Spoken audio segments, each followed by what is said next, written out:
Nah, berikut ada beberapa pendekatan dalam resolusi konflik atau penyelesaian agar konflik yang terjadi dapat terhindarkan dengan mengkolaborasikan semua aspek, yaitu sebagai berikut. Yang pertama, persiapan. Sebelum meresolusi konflik yang akan dipecahkan, maka perlu beberapa persiapan sebagai berikut. Yang pertama, menceritakan siapa diri kita yang sebenarnya dengan jujur, dan yang kedua, kita harus memahami pihak orang lain yang berkonflik. Yang kedua, memahami. Konflik yang terjadi harus dipahami terlebih dahulu dengan cara sebagai berikut. Yang A, belajar menjadi pendengar yang baik bagi mereka yang berkonflik. B, menceritakan permasalahan konflik yang sedang dialami. Yang ketiga, resolusi. Setelah melakukan pemahaman terhadap akar dari konflik yang terjadi, maka resolusi yang tepat adalah A, memahami solusi untuk menemukan solusi terbaik dan mencari pendapat agar konflik dapat terpecahkan. B, solusi yang telah diberikan disetujui untuk dilakukan. C, kedua belah pihak sama-sama setuju terhadap solusi yang akan digunakan untuk memecahkan konflik. Yang terakhir, 4, penyelesaian. Akhir dari resolusi konflik adalah ending, atau penyelesaian apakah menyetujui untuk dilakukan atau tidak di antara kedua pihak yang berkonflik.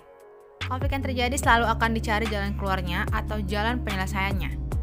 Bisa jadi konflik diselesaikan secara langsung antara pihak yang bertikai, atau tak jarang konflik yang rumit tidak dapat diselesaikan dengan mudah dan perlu bantuan pihak ketiga dalam penyelesaiannya.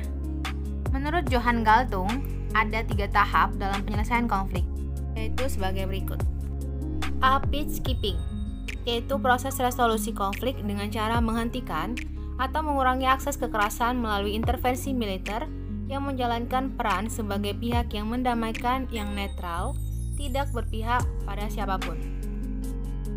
Yang kedua, peacemaking, yaitu proses resolusi konflik yang bertujuan untuk mempertemukan atau merekonsiliasi sikap politik dan strategi dari pihak yang bertikai melalui mediasi, negosiasi, arbitrasi, terutama pada level elit pemimpin.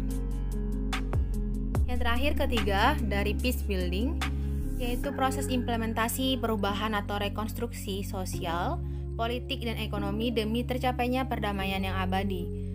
Melalui proses ini diharapkan masyarakat merasakan adanya keadilan sosial, kesejahteraan secara ekonomi, dan keadilan secara politik.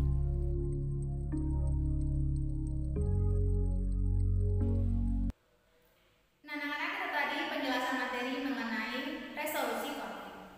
Berikut kesimpulannya.